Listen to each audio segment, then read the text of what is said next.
السلام علیکم، میں ہوں آپ کا معلم امیر تیمور۔ ڈیئر اسٹوڈنٹس، میں آپ کو خوش آمدید کہتا ہوں اسلامیات کی کلاس منجم میں۔ آج ہم باب چہارم اخلاق و آداب، جس کا عنوان ہے کفایت شعاری، آج ہم اس سبق کی مشق کو تفصیلاً حل کریں گے۔ اس سے پہلے ویڈیو لیکچر کے اندر ہم نے اس سبق کو تفصیلاً پڑھا تھا۔ مشق حل کرنے کے لیے آپ سب اپنی اپنی کتاب کھولیے۔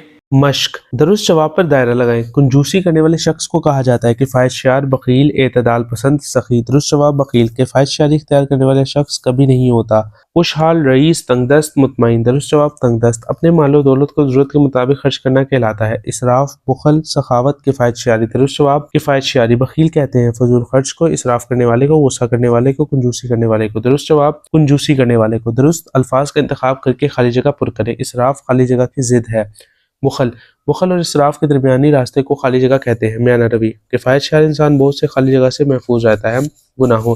کفایت شعاری سے انسان خالی جگہ کا قرب حاصل کرتا ہے، اللہ تعالیٰ۔ بہترین کام وہ ہے جن میں خالی جگہ اختیار کی جائے، کفایت شعاری۔ دیے ہوئے سوالات کے مختصر جوابات لکھیں۔ اسراف سے کیا مراد ہے؟ اسراف بخل کی ضد ہے، جس کا مطلب ہے ضرورت سے زیادہ خرچ کرنا۔ کفایت شعاری کا مفہوم لکھیں۔ کفایت شعاری کا مطلب ہے اپنے مال و دولت کو ضرورت کے مطابق خرچ کرنا اور غیر ضروری اخراجات سے گریز کرنا۔ خیر الامور اوساطها کا ترجمہ لکھیں۔ بہترین کام وہ ہے جن میں میانہ روی اختیار کی جائے۔ فضول خرچی کے بارے میں قرآن مجید میں کیا حکم آیا ہے؟ اور وہ لوگ جب خرچ کرتے ہیں تو نہ فضول خرچی کرتے ہیں اور نہ کنجوسی کرتے ہیں، اور ان کا خرچ ان دونوں کے درمیان اعتدال پر ہوتا ہے۔ کفایت شعاری اپنانے کے کوئی سے دو فوائد لکھیں۔ کفایت شعار انسان زندگی کے ہر معاملے میں مطمئن اور پرسکون رہتا ہے۔ کفایت شعار انسان بہت سے گناہوں سے محفوظ رہتا ہے۔ دیے ہوئے سوالات کے تفصیلی جوابات لکھیں۔ قرآن مجید و احادیث نبوی صلی اللہ علیہ وسلم کی روشنی میں کفایت شعاری کی اہمیت تحریر کریں۔ انسانی زندگی میں کفایت شعاری کی بہت زیادہ اہمیت ہے۔ دین اسلام بھی روزمرہ اخراجات میں کفایت شعاری اختیار کرنے کا درس دیتا ہے۔ قرآن مجید میں مومنین کی یہ صفت بیان کی گئی ہے کہ وہ کفایت شعاری اور میانہ روی سے کام لیتے ہیں۔ ارشاد باری تعالیٰ ہے، اور وہ لوگ جب خرچ کرتے ہیں تو نہ فضول خرچی کرتے ہیں اور نہ کنجوسی کرتے ہیں، اور ان کا خرچ ان دونوں کے درمیان اعتدال پر ہوتا ہے۔ کفایت شعاری کی اہمیت بیان کرتے ہوئے نبی کریم صلی اللہ علیہ وسلم نے ارشاد فرمایا، بہترین کام وہ ہیں جن میں میانہ روی اختیار کی جائے۔ نبی کریم صلی اللہ علیہ وسلم نے ساری زندگی کفایت شعاری کی تعلیم دی اور خود بھی اس پر عمل کیا۔ آپ صلی اللہ علیہ وسلم تمام معاملات میں میانہ روی و اعتدال سے کام لیتے تھے۔ آپ صلی اللہ علیہ وسلم نے فرمایا، جس نے خرچ کرنے میں اعتدال سے کام لیا وہ کبھی محتاج اور تنگ دست نہیں ہوگا۔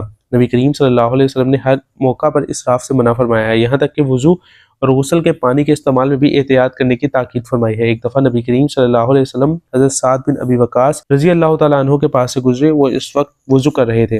حضور اکرم صلی اللہ علیہ وسلم نے انہیں دیکھ کر فرمایا، یہ اسراف کیوں؟ حضرت سعد رضی اللہ تعالیٰ عنہ نے آپ صلی اللہ علیہ وسلم سے عرض کیا کہ کیا وضو میں بھی اسراف ہوتا ہے؟ آپ صلی اللہ علیہ وسلم نے فرمایا، جی ہاں، چاہے تم بہتی نہر پر ہی کیوں نہ ہو۔ کفایت شعاری اپنانے کے فوائد تحریر کریں، نیز اسراف کے نقصانات بتائیں۔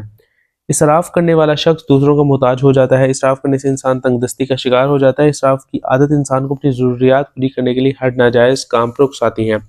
کفایت شعار انسان زندگی کے ہر معاملے میں مطمئن اور پرسکون رہتا ہے۔ کفایت شعار انسان بہت سے گناہوں سے محفوظ رہتا ہے۔ کفایت شعار کو اللہ تعالیٰ کی برکت اور مدد حاصل ہوتی ہے۔ کفایت شعاری سے انسان اللہ تعالیٰ کا قرب حاصل کرتا ہے۔ کفایت شعار ہمیشہ خوشحال رہتا ہے اور تنگ دست نہیں ہوتا۔ ذہنی آزمائش، اسراف اور کفایت شعاری میں فرق واضح کریں۔ تحقیق، کفایت شعاری کے متعلق احادیث مبارکہ تلاش کریں۔ سرگرمیاں برائے طلبہ، کفایت شعاری کے بارے میں قرآن مجید کی کسی ایک آیت مبارکہ کا ترجمہ لکھیں۔ ترجمہ، اپنے ماہانہ خرچ کا گوشوارہ بنائیں اور سوچیں کہ ہر ماہ کس طرح خرچ کم اور بچت زیادہ کی جا سکتی ہے۔ رہنمائی اساتذہ، طلبہ کو کفایت شعاری اور بخل کے درمیان پایا جانے والا فرق آسان فہم انداز میں بتائیں۔ انہیں کفایت شعاری اپنانے کے فوائد و ثمرات آسان الفاظ میں سمجھائیں اور بخل و اسراف کے نقصانات سے آگاہ کریں۔